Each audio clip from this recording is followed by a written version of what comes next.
She gave him 5 years of love. She sacrificed everything for him. But on a cold autumn night, standing at the grand gates of his family's mansion, Sarah Evans realized a cruel truth. She was nothing but a disposable pawn. "Ethan, do you really believe this?" she whispered, gripping her suitcase. Ethan stood still, his gaze cold. "My mother saw you with another man. I don't need more proof." Margaret, his mother, smirked. "I told you, didn't I? A woman like her could never be trusted." Sarah felt her chest tighten. Ethan, her Ethan, chose his mother's lies over her love. 5 years of devotion shattered in an instant. As the mansion's grand doors slammed shut behind her, Sarah walked away, carrying a secret no one knew. She was pregnant. The cold wind cut against Sarah's skin as she dragged her suitcase through the empty streets. No home, no money, no one to turn to. She checked into a cheap motel, lying on the stiff bed, staring at the cracked ceiling, wondering, how did my life come to this? The next morning, she had no choice. She found a job at a rundown diner, waiting tables from dawn till midnight. The hours were long, the pay was terrible, but she couldn't stop. Especially not when she found out she was carrying Ethan's child. Months later, Liam was born. Sarah held him close in the dim hospital room, whispering, "It's just you and me now, baby." She worked twice as hard. She memorized financial terms during her 15-minute breaks. She saved every penny, refusing to let Liam grow up in poverty. And then, fate intervened. One rainy evening, an older man at the diner watched her closely. "You have incredible determination," he said. "Have you ever thought about changing your life?" That man was Mr. Bennett, a well-known investor. Under his mentorship, Sarah entered the world of finance.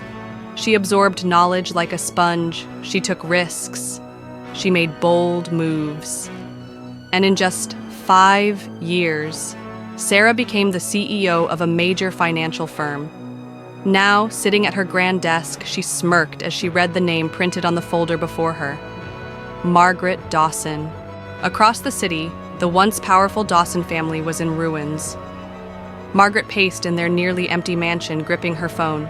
Pick up," she hissed, but no one did. Former friends? Gone. Business partners? Vanished. Everything she had built crumbled overnight. Ethan stormed in, his voice shaking. "Mom, we're bankrupt." Margaret turned pale. No, this can't be happening." But it was, and the only person who could save them was the woman they had thrown out like trash. The next morning, Margaret stepped into a towering skyscraper. The receptionist led her to an executive office.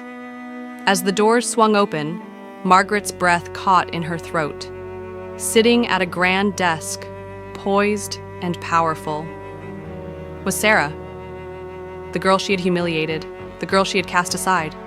Now, the most powerful woman in the room. Sarah leaned back in her chair, a knowing smirk on her lips. Well, look who's here." Margaret fell to her knees. "Sarah, please." "I was wrong." Sarah raised an eyebrow. "Wrong? About what?" Margaret's voice cracked. I shouldn't have treated you that way." Ethan finally spoke. "Sarah, please. I was wrong too." Sarah turned to him, her face unreadable. "You never even asked me if it was true, Ethan." Ethan clenched his jaw, guilt flickering in his eyes. Sarah stepped closer to Margaret. "You once told me that power is everything, but the truth is, kindness and respect last longer than wealth." She turned, walking toward the door. "Some mistakes can never be undone." That evening, Sarah sat in the back of a sleek black car. Liam, now 5 years old, dozed off against her chest. His tiny fingers clutched her sleeve as he murmured in his sleep. "Mommy, are you happy?" Sarah blinked, then smiled. "Yes, baby." She looked out at the city skyline. This wasn't revenge. She had won. but not because they lost. She had won because she had risen above them. Margaret and Ethan were nothing more than ghosts of the past. She didn't need them to suffer. She didn't need their validation, because true success was knowing that she never needed them at all. Life has a strange way of balancing itself, doesn't it?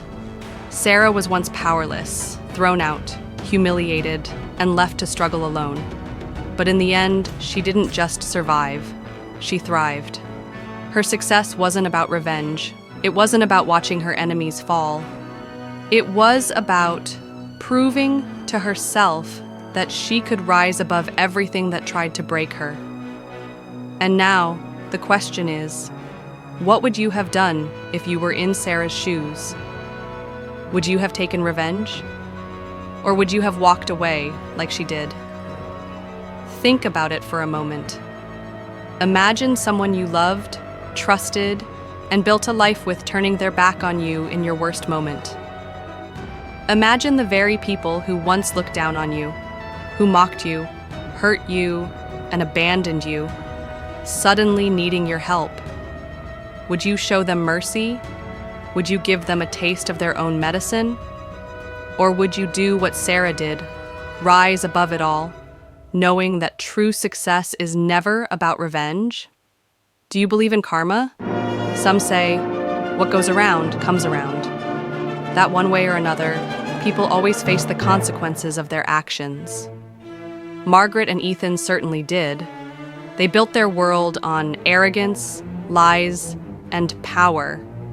But in the end, it all came crashing down. Was it karma that led them to their downfall? Or was it simply their own bad choices? What would you have done? If you were Sarah, standing in that office, watching the people who once destroyed you, now begging at your feet, what would you do? Would you have forgiven them? Would you have helped them, even after everything? Or would you have walked away, knowing that some mistakes can never be undone? Share your thoughts in the comments. Stories like this aren't just entertaining. They're powerful because they make us think. They make us reflect on our own lives, our own struggles, and our own choices. So now, I want to hear from you. Drop a comment below and tell us, have you ever been betrayed like Sarah? Do you think she made the right choice by walking away? Would you have handled things differently? Let's get the discussion going. Who knows? Your comment might resonate with someone who has faced the same struggles. Like, share and subscribe. If you enjoyed this story, don't forget to hit the like button to show your support. Share this video with your friends. It might inspire someone today. Subscribe to the channel so you never miss another powerful story. Because at the end of the day, the best stories aren't just told, they're felt. Do you believe that success is the best revenge? Tell us below, down.